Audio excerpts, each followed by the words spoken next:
You're watching Women of Strength TV with a purpose-driven woman who has a yearning deep in her soul to serve the world. Presented to you by Ange Wilcock, creator of Evolutionary Model of Well-Being, Mindfulness-Based Storytelling, and the Raw Woman Project, a businesswoman on a mission for every human on the earth to feel enough.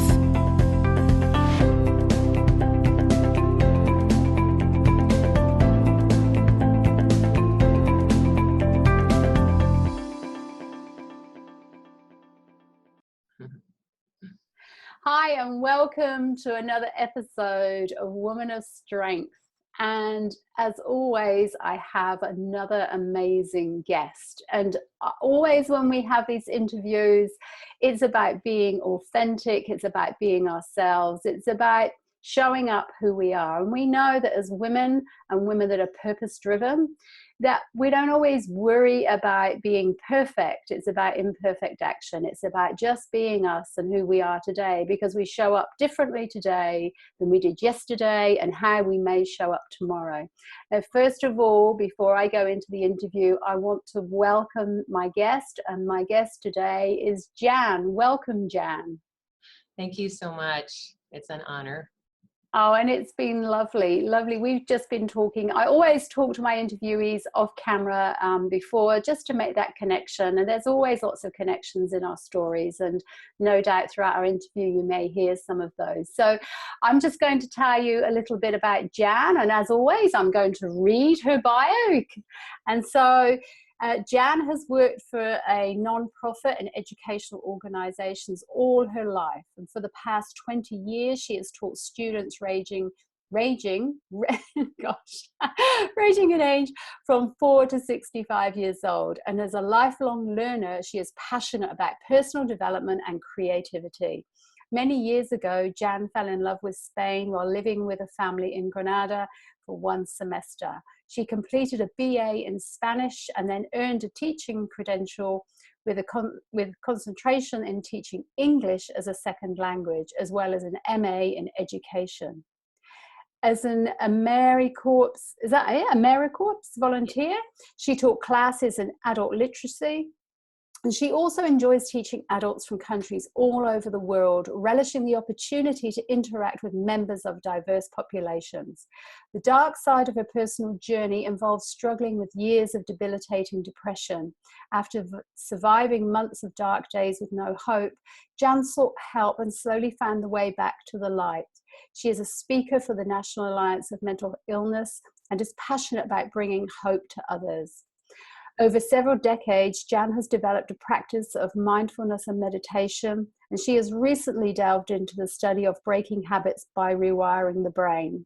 She will be launching a business this year to help women step into the life they love. The theme is it's never too late to start a new life.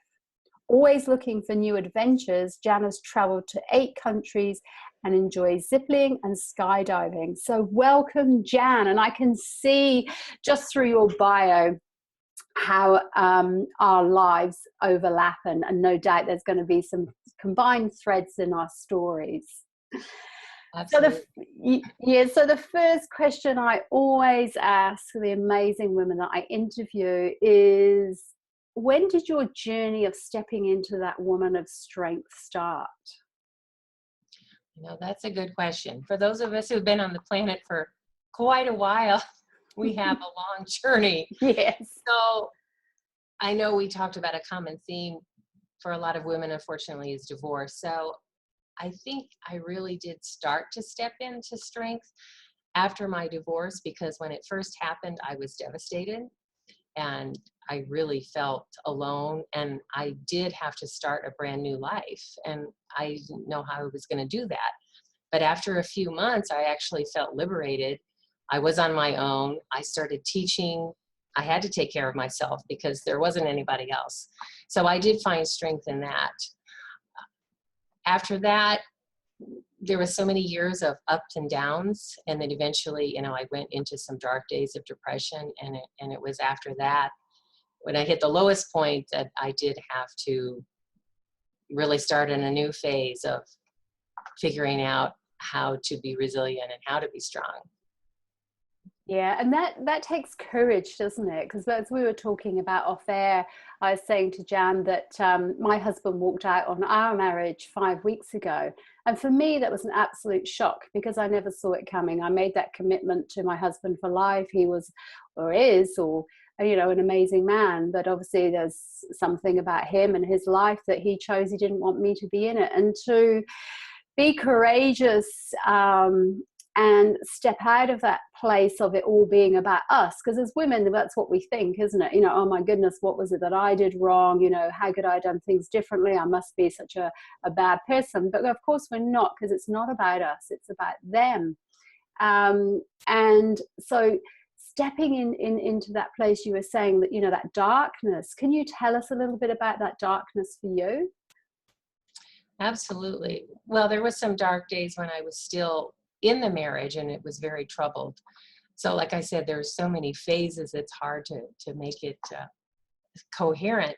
But when I knew that the marriage was failing, but I didn't want it to, and so of course just hanging on, thinking it's going to get better. But I just fell into more and more depression. And I almost think that both of us were sinking into it and yet not helping one another. And I always describe it as like being in quicksand. And the more I struggled, the farther I went down. And a lot of us have like analytical minds. And I thought, well, I'm a smart person. I should be able to figure this out. I thought if I just keep analyzing this, Yeah. I can get out of this. But the more I did that, the worse it got.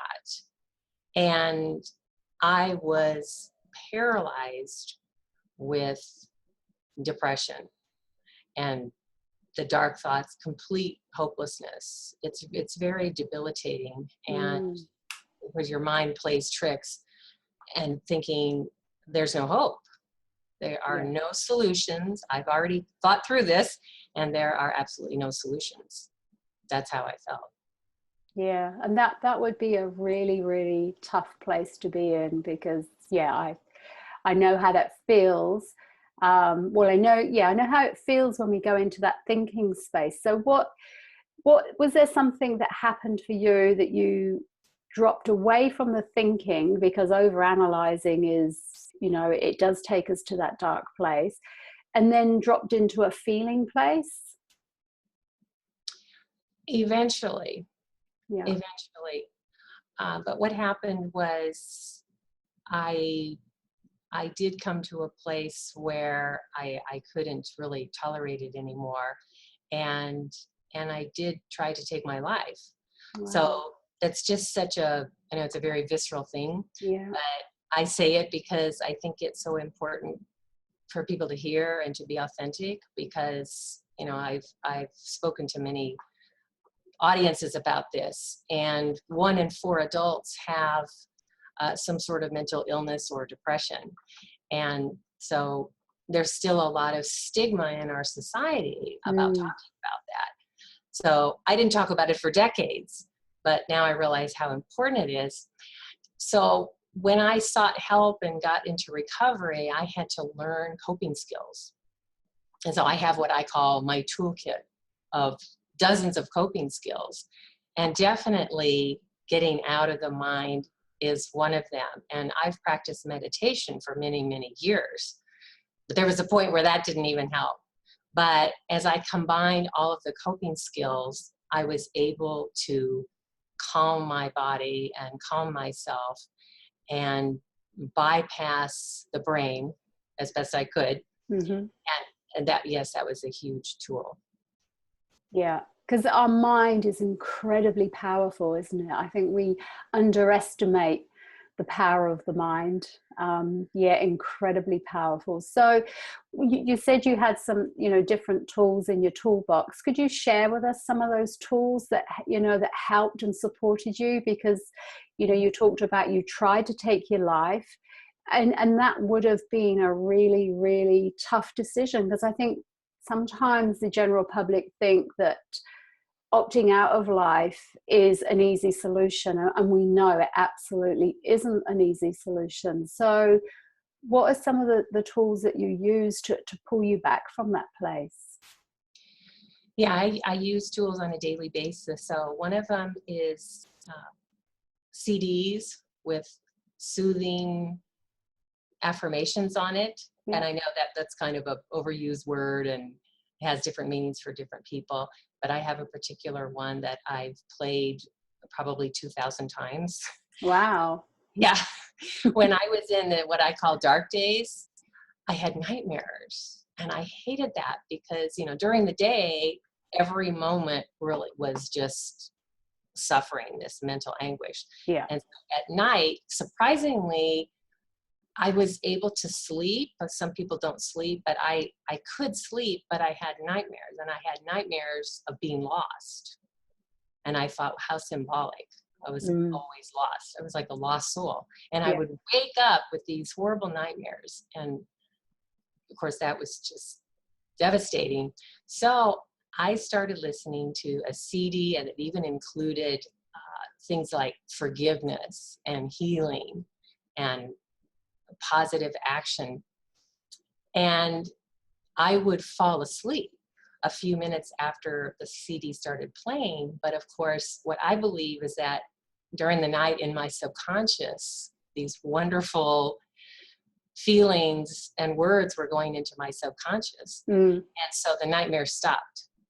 And I still play that CD, and I never have nightmares anymore. It's perfect. And we know that neuroscience has proved that yes, we can listen to things and even fall asleep, but it is going into our subconscious mind. So yeah, fantastic. I mean, what a simple resource or a tool to have, and yet highly effective. Yes. Yeah. There are other things, and some things sound so simple. And to be honest, some of the things I tried before when I was in the dark days, and I was so far gone that I really couldn't get out of it. So of course we need support. Yes. That's not easy either. If we don't have family support, we have to go to plan B. Yeah.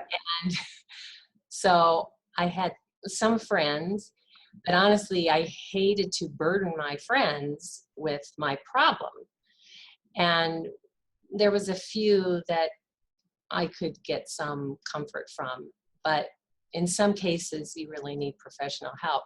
But I was able to convince myself that I had to have support. And so I do have a spiritual community. I do have an intimate circle of friends, not a large one. And people have to be selective sometimes. And something I've learned is that I cannot put myself into situations that trigger negativity. So I cannot be around people that are not good for me. Yeah.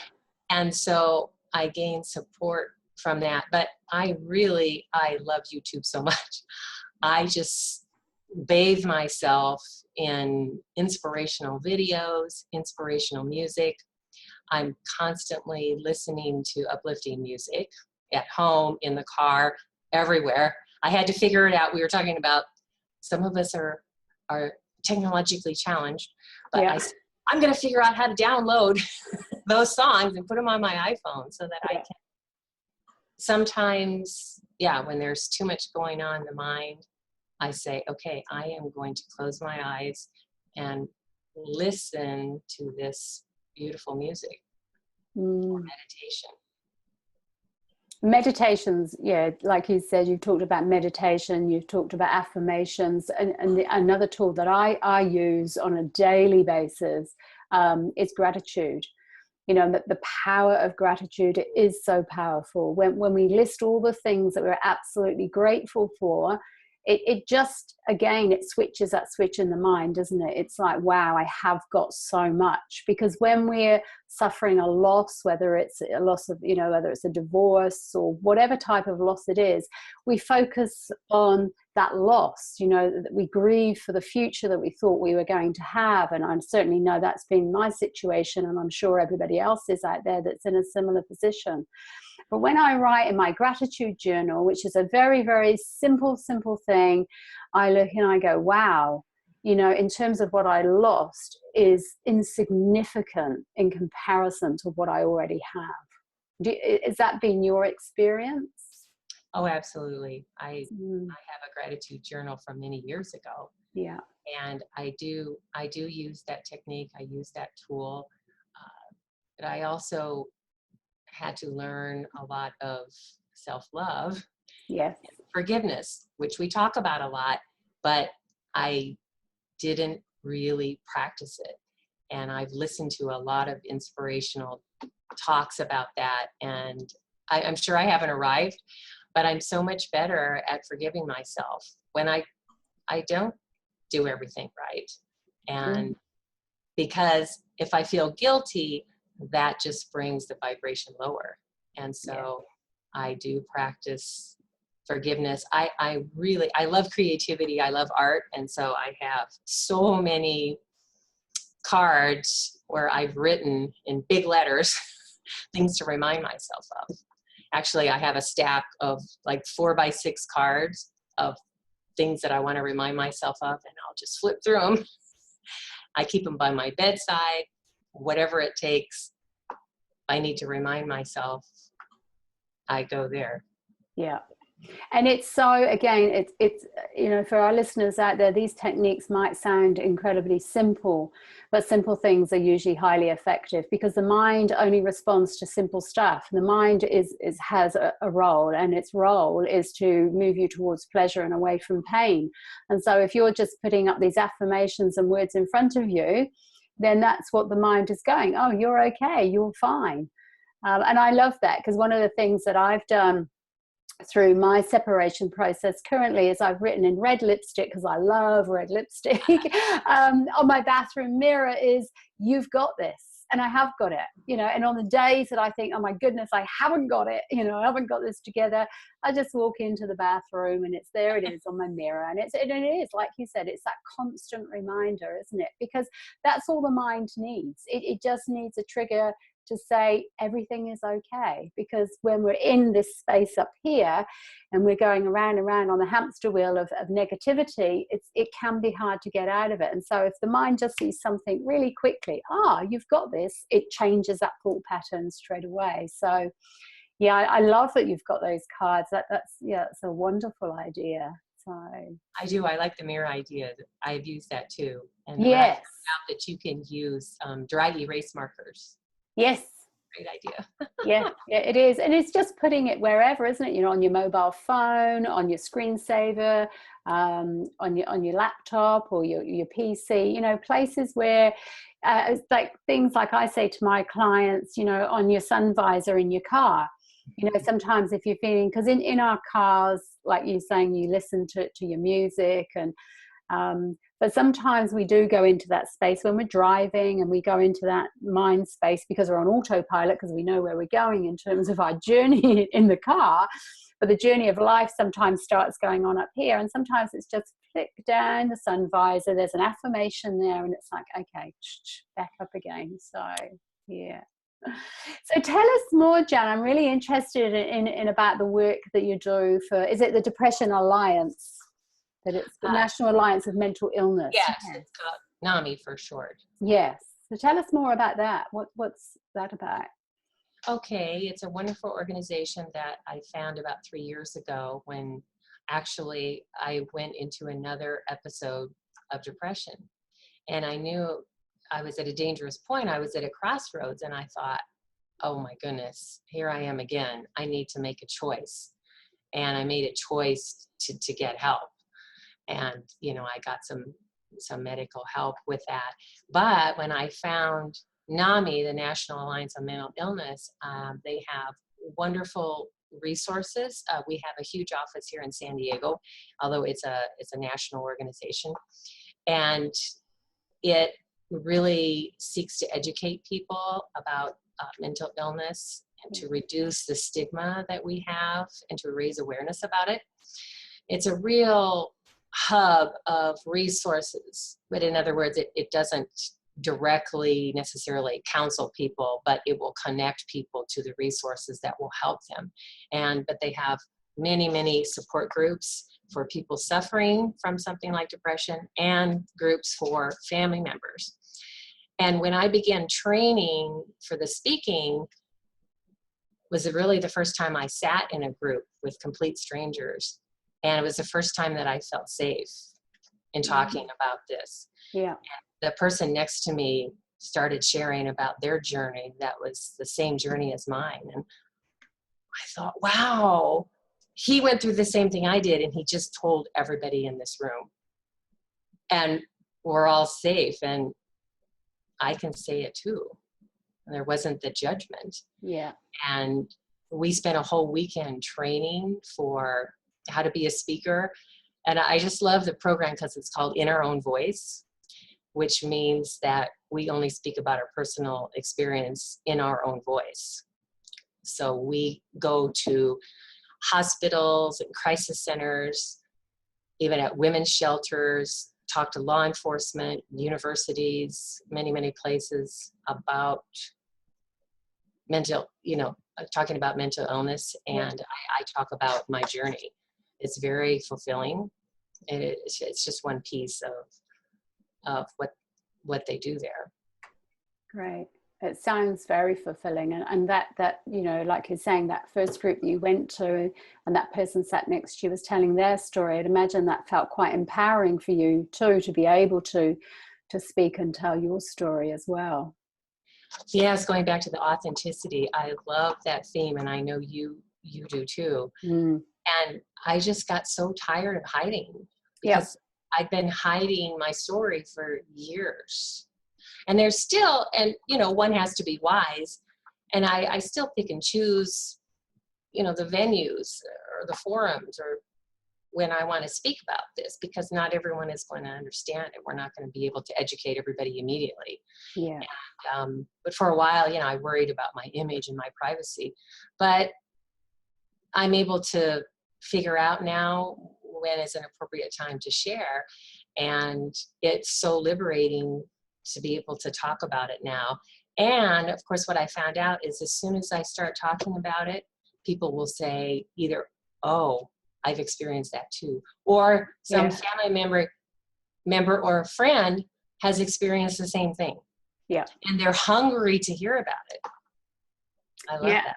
Yeah, absolutely. And people are, because, life can be quite challenging, and we, we are individuals, we are unique, and we deal with challenges very, very different. And I think sometimes the outside world, it does make judgments, how we deal with a situation. Because I certainly know from my perspective, in terms of the situation I'm currently in, people will look at me and go, you're incredibly strong, you're going to get through this, and you've got all the resources available to you. And it's like, yes, that's true. But also I'm human and I'm vulnerable, and I have those dark moments. As I said to you off camera, there's been, over this last 5 weeks, there's been two real black times when I thought, I just want to opt out. I just want to opt out. And none of my tools or resources that I've learned over my 30-year career would have made any difference to me at that point in time. But what made a difference is, and I think you mentioned it earlier, is asking for support. And so I reached out to someone that I knew I could trust and just picked up the phone and said, this is how I'm feeling. You need to get around here right now, because if you don't, I don't know what I'm going to do. And they were there immediately. And I think, when we can step into that place of authenticity and step out of feeling ashamed, that is that place for healing. Because I certainly know from personal experience that once I was able to talk it through and say, this is how I'm feeling, I feel hopeless, there's no future, my future's been taken away, I'm tired of this is getting hard, it's what have I done wrong, am I such a bad person, all that negative stuff. And then when we hear ourselves speaking it aloud, and that other person opposite you is going, you are the most amazing person I've ever known, and I love listening to this, because that is not you, but if that's how you're feeling, and acknowledging how you're feeling, it's so empowering. It is. I'm glad you said that, because we need some TLC, some care. And I've shared that with some people when I feel it's appropriate, because there are many, many myths about depression and how to treat people, and most people don't know what to say, so that's why they don't say anything, or they say something that's not helpful. And when I get a website, I'm going to have a whole list of this is what would be, very helpful to say. And I just wish that when I was in the dark days, I just wish that somebody would have just taken my hand and said, I love you, I support you, and I'm just going to sit with you and be with you. Yeah. That's what people need. Yes. Yeah. And I think, I don't know about you, Jan, but personally for me, when family and friends are going, but you'll be okay, you're strong, I didn't want to hear that because I wasn't okay. Exactly. It's like, actually, I'm not okay. Can you not see? I'm on my knees, I'm bawling, I'm out of control. Does that look okay to you? And I think, yeah, it's like, there's nothing okay about that. No, I remember friends said, you're strong. And I'm like, no, I'm not strong. I'm not strong right now. Yeah, exactly. And it is that, I mean, I for me personally, it's that moment by moment. And I think, as I said off camera, mindfulness has saved my life, because when I step into that moment of mindfulness practice, when I've let go of all that darkness for that moment and then stepped into that, I can start seeing the light again. I mean, what advice would you give our listeners if they're feeling in that place, that place of despair and hopelessness? What advice would you be giving them? Probably, first of all, no matter how serious it is, but if it is serious, the best thing, of course, is to get support and help, which kind of sounds simplistic. And I heard it myself, but it really is important to seek either support from friends, or if you have to get, treatment. And I resisted that, and I wish I had not resisted that. And some people think, again, I had terrible fear about repercussions, about judgment, about stigma, and then even literally thinking, what's going to happen to my health insurance? Sadly, we have that problem. And what am I going to do? And maybe I don't want to take this medication. And how am I going to afford to pay for this? Or this is going to be on my permanent medical record. Yes. That can be a deterrent. Yeah. And, or, what will people think of me? I can't tell my boss. What if I lose my job? All these fears come up. But I wish that I had gotten help sooner. So my advice is, you're probably not, this is not going to go away by itself. Yeah. You need to take a step to help yourself recover. Yeah. And the more we talk about it, I think, isn't it? The more we talk about it, that's part of the healing process, because when we hide it from people, we're keeping it inside. And when we're keeping it inside, we're ruminating on it, we're analyzing it. And it feels like there's no escape route for all of those thoughts. Whereas when we're talking to people about it and we can hear ourselves talking out loud, certainly for me personally, when I hear it, I go, oh, actually, it doesn't sound as bad out loud as it does going on in here. That's true. Well, my wish for everyone is that there would be somebody for them. Yeah. One person for them that they could depend on, that they could trust, that they could seek help from in any way that they can. Yeah. Definitely. It's better to, honestly, I think it's better to have a personal connection with someone, because it kind of feels, I don't feel that good about, just call the 1-800 number. I don't know. I don't have personal experience with that, but I would much rather have a personal connection with somebody. Yeah. Yeah. Than to call a number and God forbid you're put on hold or something. Yeah, and I also think, what I've done, I don't know if you've done the same throughout my life, is like there's always one person that I can say, if life gets tough, can I call you? And they've always said yes, anytime, day or night.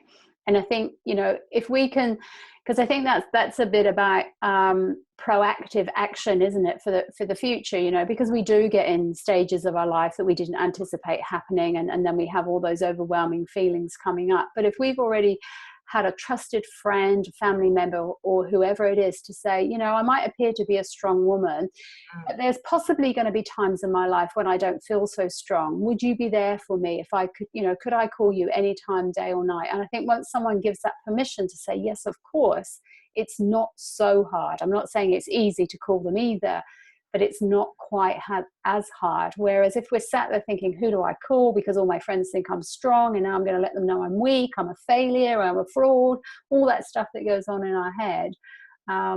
So yeah, one of my suggestions would be find that person now before you even get in that place. And then if you ever do fall into that place, you know, you feel like you have got that support, because there'd be nothing worse, like you said, ringing an 0800 or 1-800 number and then say, oh, can you be, you know, you're on hold, you're fifth in the queue, because that's just going to reinforce what you're feeling about yourself.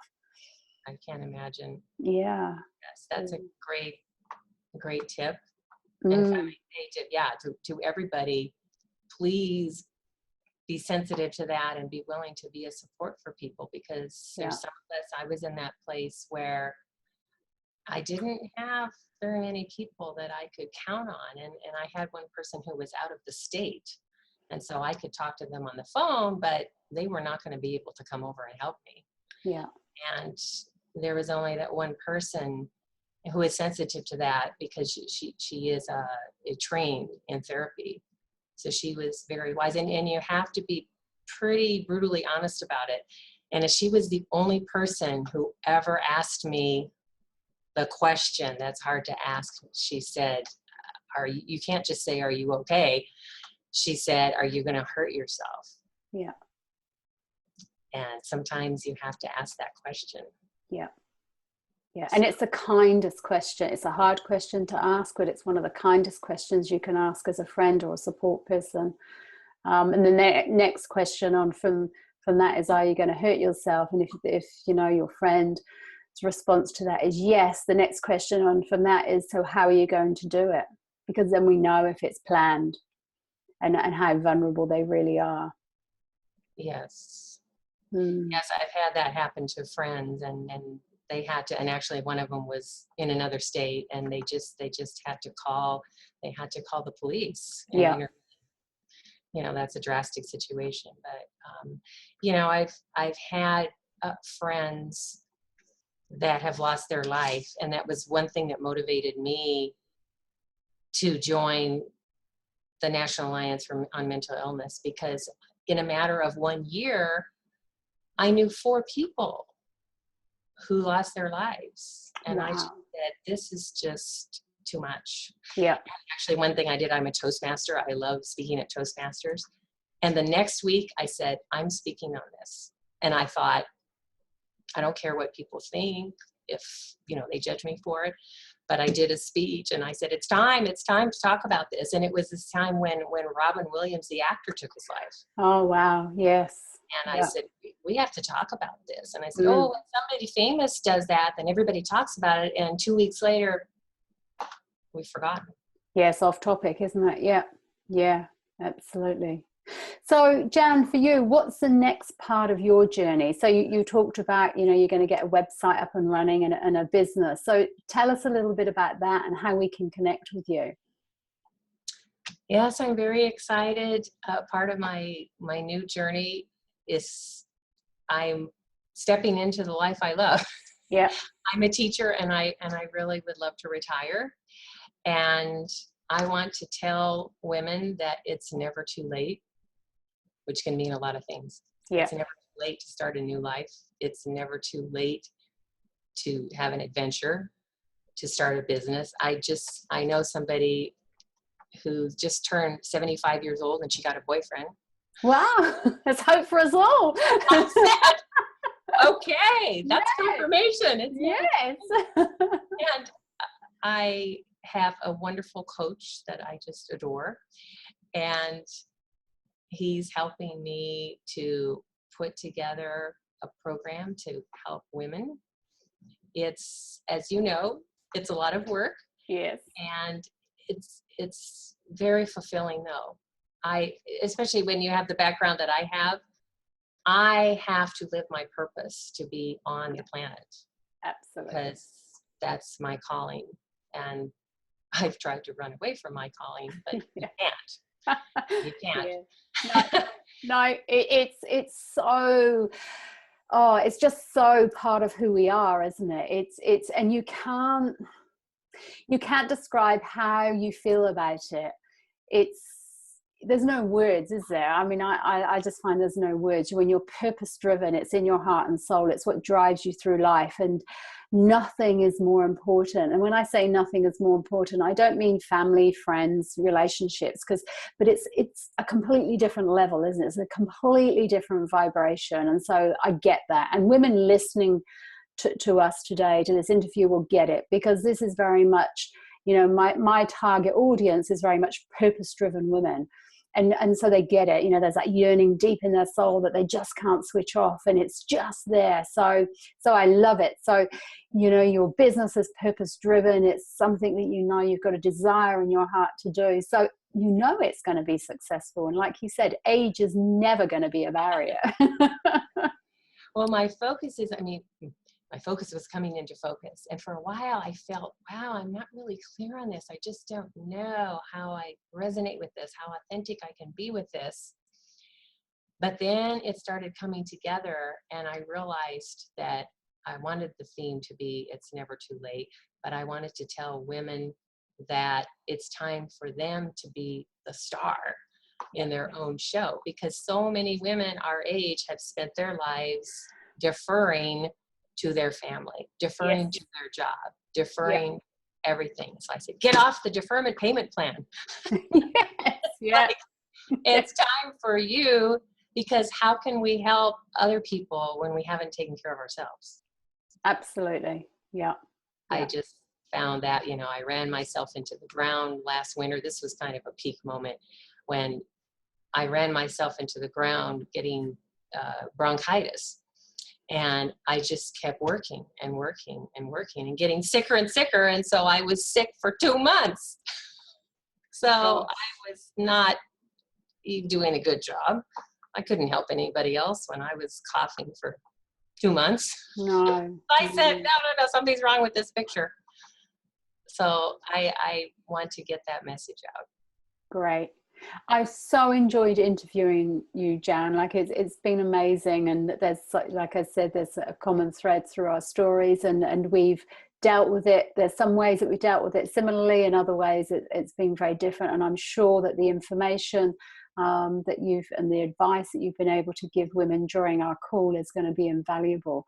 And so I really look forward to watching you and your business. And by the time this goes to air, I'm sure your website will be up and running. And so our beautiful ladies will be able to make contact with you. So thank you so, so much for your time. Oh, thank you so much. It was my pleasure. Okay, thank you. All the best to you.